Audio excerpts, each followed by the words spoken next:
आज हम ऐसे छोटे-छोटे रीयूज़ होम हैक्स के बारे में बात करेंगे, जो मेरे लिए तो बहुत फ़ायदेमंद होते हैं, इंशाल्लाह आपके लिए भी होंगे। तो वक़्त ज़ाया नहीं करेंगे और चलते हैं अपनी मेन वीडियो की तरफ। अस्सलाम वालेकुम यूट्यूब फैमिली, कैसे हैं आप सब? उम्मीद करती हूँ आप सब खैरियत से होंगे और अपना बहुत ख्याल रख रहे होंगे। हम सब के घरों में आजकल लैपटॉप आम इस्तेमाल होते हैं और हम इन्हें साफ़ करने के लिए टिश्यू पेपर का इस्तेमाल करते हैं या किसी साफ़ कपड़े का इस्तेमाल करते हैं। इससे होता ये है कि उसकी स्क्रीन और बाकी चीज़ें तो साफ़ हो जाती हैं, लेकिन जो उसके बटन्स वाला सेक्शन है ना, वो अच्छे से साफ़ नहीं हो पाता है। तो आपने करना ये है कि आपके घर में कोई भी पुराने मेकअप ब्रशेज़ हों जो आपने साफ़ रखे हों, पुराने हो गए हों और अब आप उसे यूज़ नहीं करती हों, तो उनको आप कैसे रीयूज़ कर सकती हैं वो मैं आपको बताती हूँ। इस पर्पज़ के लिए आपने करना ये है कि आपने कुछ ब्रशेस स्पेशली इन लैपटॉप्स के लिए या अपनी वार्डरोब साफ़ करने के लिए रख लेने हैं एक बॉक्स में। और इस तरह से जब लैपटॉप की सफाई करनी हो, आपको हफ्ते के बाद करनी होती है या आपके ऊपर है कि आप कब करते हैं, उस तरह से आपने इसके बटन्स वाले सेक्शन को इन ब्रशेस से साफ़ करना है। और मैं यहाँ आपको दिखाती हूँ कि लास्ट में कि कितनी डस्ट आउट होती है जब हम इस तरह कीबोर्ड या लैपटॉप को साफ़ करते हैं। यहाँ आप वाज़ेह देख सकती हैं कि कीबोर्ड को साफ़ करने पर किस तरह से रुआं निकला है और इसी तरीके से आप अपने पुराने मेकअप ब्रशेस को इस्तेमाल कर सकती हैं। तो चलें चलते हैं अपने नेक्स्ट हैक की तरफ। होता यह है कि हमारे पास ना सोप इस्तेमाल करने के बाद जो रैपर्स रह जाते हैं ना, उन रैपर्स में बड़ी प्यारी खुशबू आ रही होती है सोप की। इसको हम क्यों ना इस्तेमाल करें, इसको हम दो जगह इस्तेमाल कर सकते हैं। एक तो हमारी बास्केट्स में से जो स्मेल आती है, ख़ास करके गर्मियों में कूड़ा बहुत जल्दी सड़ना शुरू हो जाता है, कुछ घंटों के अंदर ही स्मेल आना शुरू हो जाती है। तो आप बास्केट के अंदर इस तरह से एक सोप का पैकेट रख सकती हैं। इसके अलावा जो कपड़े हम रखते हैं, सर्दियों के कपड़े या गर्मियों के कपड़े, उन कपड़ों में से मखसूस स्मेल आती है। तो इस तरह से आप उनके बैग्स के अंदर भी इन रैपर्स का इस्तेमाल कर सकती हैं। अब हम कुछ मीठी बातें कर लेते हैं। उससे मुराद ये है कि आप सबके घर केक आता होगा, किसी भी ब्रांड का आता हो, लेकिन उसका शॉपर जो होता है ना, वो इतना क्यूट होता है कि आपका बिल्कुल दिल नहीं करता है कि उस शॉपर को ज़ाया किया जाए। यकीनन आप भी उसे किसी ना किसी पर्पस के लिए इस्तेमाल करती होंगी ज़रूर।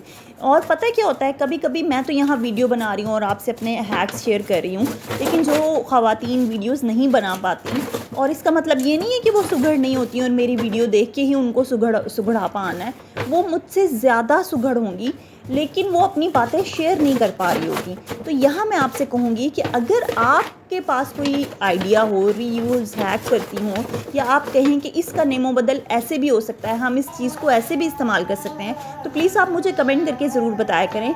इस तरह से आपकी अपनी ऑडियंस के साथ ना सिर्फ कम्युनिकेशन बढ़ती है, बल्कि हम एक दूसरे के साथ अपने आइडियाज़ भी शेयर करते हैं। और साथ साथ होता ये है कि हमें पता चलता है कि भाई हमसे भी अच्छे सुघड़ापे वाली ख़वातीन मौजूद हैं, जैसे कि हमारी वालदा होती हैं, जैसे कि हमारी सास होती हैं, या हमारे ख़ानदान में एक मशहूर खातून होती हैं कि भाई वो औरत ऐसी है जो बहुत ज़्यादा सफाई का ख्याल रखती है, या वो खातून ऐसी है कि वो बहुत ज़्यादा सलीकामंद और सलीका शार है।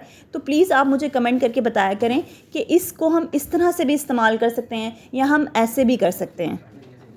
जी, यहाँ आपने देखा कि मैंने बैग्स को किस मकसद के लिए इस्तेमाल किया है। अब इस छोटे बैग को मैं किस मकसद के लिए इस्तेमाल करूँगी, पहले तो मैं इसे नीचे से कवर करूँगी, फिर हमारे सबके घरों में आते हैं क्लॉथ बैग्स, और ये क्लॉथ बैग्स ना को बहुत ज़्यादा प्रमोट किया गया है आज से कुछ सालों पहले से।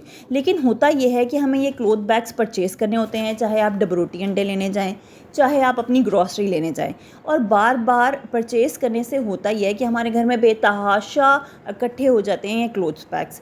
अब आप करेंगे कि आप अपने घर में भी इस तरह से इनके सेगमेंट्स बना दें, चाहे तो इसे गाड़ी में रख लें, चाहे तो घर में एक जगह बना दें कि भाई आप जब घर के मेल्स को बता देंगे, भाई आप जब जाएँ ग्रॉसरी परचेज़ करने या डबरोटी अंडे परचेज़ करने, तो आप यहाँ से ये बैग लेते जाएँ, तो आपको दोबारा से वो परचेज़ नहीं करना पड़ेगा।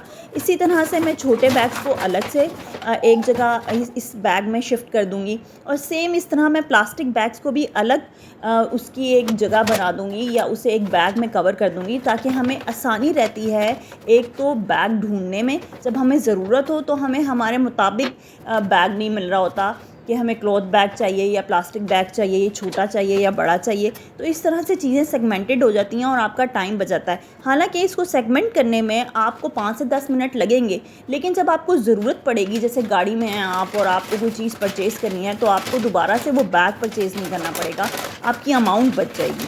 अच्छा, अब यहाँ मैं आप देख रहे होंगे कि ये KFC का बैग है। ये एक ऐसा ब्रांड का बैग है जिसको हम बॉयकॉट कर रहे हैं। तो आप अक्सर लोग मुझे कमेंट करके कहते हैं कि भाई हमें इनको बॉयकॉट करना चाहिए, ऐसी प्रोडक्ट्स इस्तेमाल नहीं करनी चाहिए। आपकी बात बिल्कुल दुरुस्त है और हमारी भी पूरी कोशिश होती है कि हम हर लिहाज से इन ब्रांड्स का बॉयकॉट करें। लेकिन ये बैग बहुत अच्छी हालत में मेरे पास बहुत पुराना पड़ा था, तो मैं इसलिए इसको इस मकसद के लिए यहाँ पे इस्तेमाल कर रही हूँ, वरना इसके अलावा इसका इस्तेमाल करने का और कोई पर्पस नहीं था। तो अच्छा, यहाँ पे मैंने जितने भी प्लास्टिक बैग्स हैं वो इसके अंदर इकट्ठे कर लिए हैं और इस तरह से मेरे पास घर में मौजूद तमाम बैग्स के सेगमेंट्स बन जाते हैं और फिर मैं उनके अंदर ही उससे रिक्वायर्ड बैग को पुट करती रहती हूँ। जी, तो नेक्स्ट हैक की तरफ चलते हैं और होता यह है कि हम सबके घरों में होते हैं शू बॉक्सेस। उसमें से एक शू बॉक्स को आप इस्तेमाल कर सकती हैं शू से रिलेटेड, उसमें तमाम चीज़ें रख सकती हैं, शू शाइनर, शू पॉलिश या जो भी चीज़ें आपके घर में मौजूद होती हैं शूज़ से रिलेटेड, उसे एक बॉक्स में करके इस तरह से आप शू रैक के ऊपर रख सकती हैं। अब यहाँ मैं आपको दिखाती हूँ कि ये जो शू रैक है ना, इसको भी मैंने रीयूज़ किया है। किस तरह से किया है कि बच्चों की जो कपड़ों की अलमारी होती है ना, उसके ऊपर का जो कवर था वो सारा ख़त्म हो गया था कोई 7-8 साल बाद। तो हमने अंदर की जो अलमारी है वो बिल्कुल सही हालत में थी। ये प्लास्टिक की अलमारी को हमने इसका एक शू रैक बना लिया और ये बहुत अच्छी हालत में काम कर रहा है कोई 3-4 साल से। बस आपको इसको धोना होता है और दोबारा से फ़िट करना होता है और ये शू रैक दोबारा से बन जाता है। ये शू रैक भी हमने रीयूज़ किया है। अच्छा, तो अब हम चलते हैं अपने नेक्स्ट हैक की तरफ। उसमें करना ये है कि मेरे पास ये एक बहुत पुरानी आप स्टूल कह रहे हैं या पीढ़ी कह लें, मेरे पास पड़ी थी और ये बहुत गंदी हालत में थी। किया मैंने ये कि मैंने इसे बच्चों को इस्तेमाल में लाने के लिए इसे पहले तो अच्छे से वॉश किया। अब मैं इसके ऊपर थोड़ा सा ना फ़ोम लगाऊंगी ताकि इस पर सीटेड होना आराम हो जाए। मेरे पास यहाँ ये फ़ोम पड़ा था जो आपके बॉक्सेस में से नहीं निकलता अगर आप कोई फ्रिज परचेज़ करें या आप कोई अप्लाइंस परचेज़ करें। तो इस फॉर्म को मैं कट करके इस पीढ़ी के ऊपर फिट करूँगी और उसको कवर कर दूँगी ताकि ये हमारे पास दोबारा से रीयूज़ हो सके। यहाँ मैं आपको दिखाती हूँ कि करना क्या होगा। करूँगी मैं ये कि इस फोम को मैं गम से पेस्ट करूँगी और उसके बाद इसके ऊपर कवर चढ़ाऊँगी। कवर आप कोई भी ले सकती हैं, आपके पास पुरानी बेडशीट्स हो, आपके पास कोई कपड़ा बचा हो, उससे आप इसे कवर कर सकती हैं। कवर करने से होता ये है कि वो एकदम से चीज़ ना नई हो जाती है, दोबारा से प्रेजेंटेबल हो जाती है। यहाँ मैं इसकी जो पायदान है उनको भी कवर कर दूँगी इस कपड़े से। मेरे पास ये हनी बी का एक बेडशीट थी पुरानी, उससे मैं इसको कवर कर रही हूँ। अगर आप इसे अपनी किचन पर्पस के लिए इस्तेमाल करना चाहती हैं तो आप उस लिहाज से इसे कवर कर लें, क्योंकि कुछ ख़वातीन के कद छोटे होते हैं और उन्हें अपने ऊपर की कैबिनेट में से चीज़ें निकालने के लिए स्टूल की ज़रूरत होती है किचन में। और यहाँ आप देख सकती हैं कि ये क्यूट सा स्टूल बन के तैयार है जो हम बच्चों के कमरे में रख सकते हैं। वो यहाँ इस पर बैठ के स्टडीज़ कर सकते हैं या खेल सकते हैं या डिफरेंट पर्पज़ के लिए हम इस्तेमाल कर सकते हैं। अब हम यहाँ आपसे को मैं बताऊँगी एक ऐसा हैक जो कि ट्रैवलिंग हैक है। ट्रैवलिंग हैक मैं इसे इसलिए कहूँगी क्योंकि हमें ट्रैवलिंग के टाइम पे डिफरेंट चीज़ों को अपने साथ कैरी करना होता है। आपके पास घर में मौजूद होते होंगे ग्लव्स जो कि हेयर डाई के जो बॉक्स होता है उसमें से निकलते हैं, या हम ऐसे ही परचेज़ कर लेते हैं। कुछ लड़कियों के हाथ या ख़वातीन के हाथ सेंसिटिव होते हैं और वो गोश्त को मैरिनेट करने के लिए ग्लव्स यूज़ करती हैं, तो आप उस ग्लव को इस्तेमाल कर सकती हैं अपने ट्रैवलिंग हैक के तौर पे। यहाँ आप देख सकती हैं कि मैंने किस तरह से इसमें ब्रश और टूथपेस्ट पुट किया और इस तरह से आप इसे ट्रैवलिंग के तौर पे अपने साथ रख सकती हैं। अब जो मैं हैक आपको बताने लगी हूँ वो ये हैक है कि हमारे पास इस तरह से जो चेरीज़ का बॉक्स आता है तो उसकी ना जो क्वालिटी थी वो बहुत अच्छी थी, तो मेरा बिल्कुल दिल नहीं किया कि मैं इसे रद्दी में दूँ या मैं इसे बास्केट करूँ। तो मैंने इसको थोड़ा सा कवर अप करके इसके साथ मैंने बच्चों का एक स्टोरिंग बॉक्स बना दिया। आप इसे गिफ्ट बॉक्स के तौर पे भी इस्तेमाल कर सकती हैं। जब हमें कोई गिफ्ट देना हो और हमें बॉक्स रिक्वायर्ड हो तो हमें वो बॉक्स भी परचेज़ करना पड़ता है गिफ्ट शॉप से, तो क्यों ना हम इस किस्म के अच्छे बॉक्सेस को संभाल लें और जब कोई किसी को गिफ्ट देना हो तो हम इन बॉक्सेस को ही कवर करके इसके अंदर चीज़ें पुट करके हम एज आ इसे गिफ्ट बॉक्स के तौर पे इस्तेमाल करें।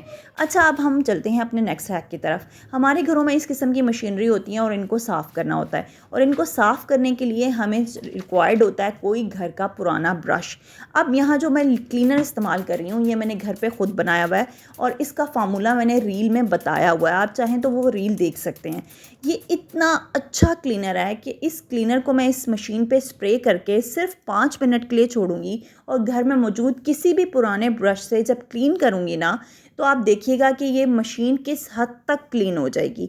और यहाँ जो रीयूज़ हैक मैं आपको बता रही हूँ वो ब्रश का है, क्योंकि घर में हमें पुराने ब्रशेस की बहुत ज़रूरत पड़ती है डिफरेंट पर्पसेस के लिए, मशीन साफ़ करने के लिए, ऑटोमेटिक वॉशिंग मशीन के जो फ़िल्टर्स हैं उनको साफ़ करने के लिए। अच्छा, इन फ़िल्टर्स को कैसे क्लीन किया जाता है इसकी डिटेल वीडियो मैंने बनाई हुई है कि आप ऑटोमेटिक वॉशिंग मशीन को कैसे क्लीन कर सकती हैं, तो आप प्लीज़ वो वीडियो देख लीजिएगा, मैं उसका लिंक डिस्क्रिप्शन में मेंशन कर दूंगी, वरना ये वीडियो बहुत ज़्यादा लंबी हो जाएगी।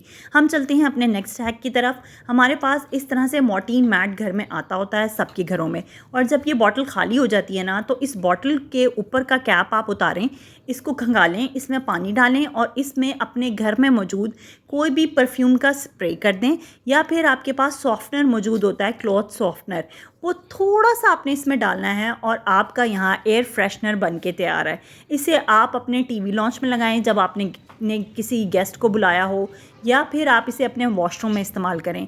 एक बेहतरीन किस्म का एयर फ्रेशनर आपके पास घर में बन के तैयार हो जाता है।